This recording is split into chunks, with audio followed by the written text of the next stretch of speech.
Buddy, 1990 is probably one of the biggest upsets in NASCAR history. You're working for Whitcomb Racing with driver Derrike Cope. What was your mindset going into that race? What was your outlook? What were you expecting the team to be able to do that week? We expected to win the race. Did you really? Oh, yeah. We had a lot built in that car, okay? Harry used to say that a lot. So we got a lot built in that car, But we had an engine that was built by Randy Dorton, who got killed on the airplane going to Martinsville, Virginia, was the head engine guy. Well, see, a lot of people didn't know that Randy had a brother named Keith Dorton. Keith Dorton was a genius.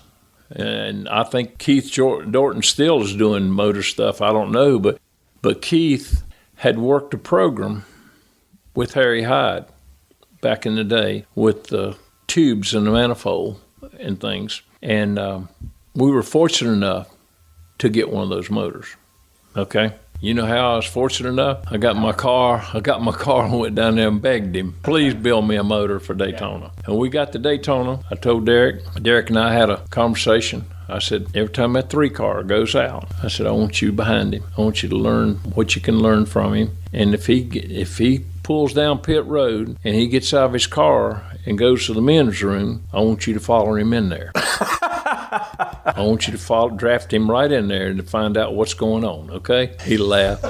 But that's the truth. When Dale went out, we were right there with him. But we had a fast car. We had a great car. The car was built by Robert G. Jr. in a little shop over there that's off of 29. I think they finally mowed that shop and for the interstate interchange and all that. But spent a lot of hours, a lot of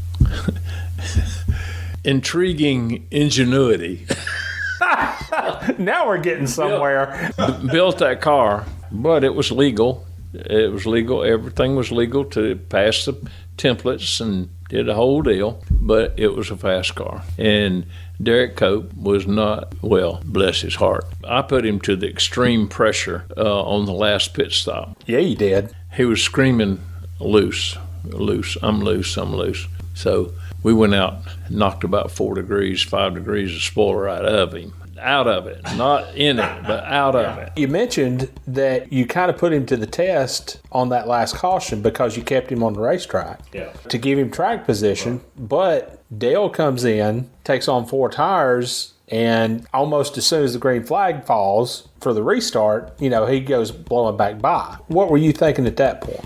Well, again, the best position for us to have been in was behind Dale and knew that was going to happen. At the end of the race, it was nose to tail going down the backstretch, or we were in position. Let's just say that. I don't know how close we were because I don't remember seeing it, but I know that we were in second place. Let's say that. Second place would have been like winning the race to us. Obviously, you couldn't see anything from where you were on pit road. What was your first indication that something had happened? Well, my first indication, of course, when the grandstands exploded, and when you can hear the roar of the crowd over the roar of the engines, then you know you're doing something. Because I'd already told Cope, I didn't tell him, we planned our strategy. I want you to win this race, whatever it takes. Because that 3-car would do the same thing, whatever it took. So my first indication was he finally drafted up to him, and knowing Cope, it hadn't been in that position before, and either a block was going to happen and Dale pulled down. Well, Cope was already running wide open, and he wasn't going to let off, and boom, there's a wreck. But it didn't happen that way, obviously. My next thought was to prepare the crew. See, there was going to be a big preparation of crew because somebody's going to get their ass whooped.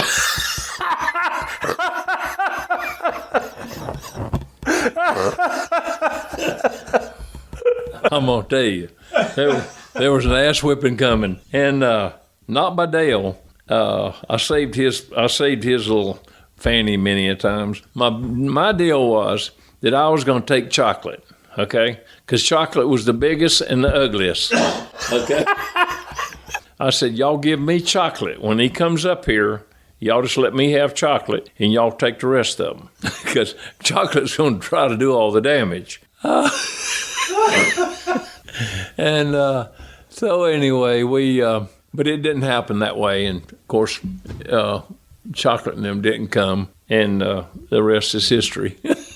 I don't know how to follow up on that one. What is your reaction today when you hear somebody say that was just a fluke win? Is there an ass whipping coming? Let me just say this. Regardless of what people say, they can't take the win away. That rhymes, okay? But as I told you earlier in this broadcast, our strategy was go out, run on his bumper as close as you can, learn as much as you can, and everything's going to be okay. And if it really had come to the last lap, the last corner, I really think if Cope could have gotten to him, Cope would have spun him. Simple deal. But then all hell would have broke loose, okay? I've never been convinced that Derrike wasn't going to pass him some way, somehow, anyway. We had the fastest car. He might have had older tires, but he was right on Dale's bumper going down that backstretch. And, obviously he had instructions from you to win the race however possible by whatever means necessary. So I've never been convinced. But that wasn't, that was an unknown, that was a given back then. The bumper rule to win the race on the last, and Dale knew it. Everybody knew it, and they're still doing it. Makes for exciting racing.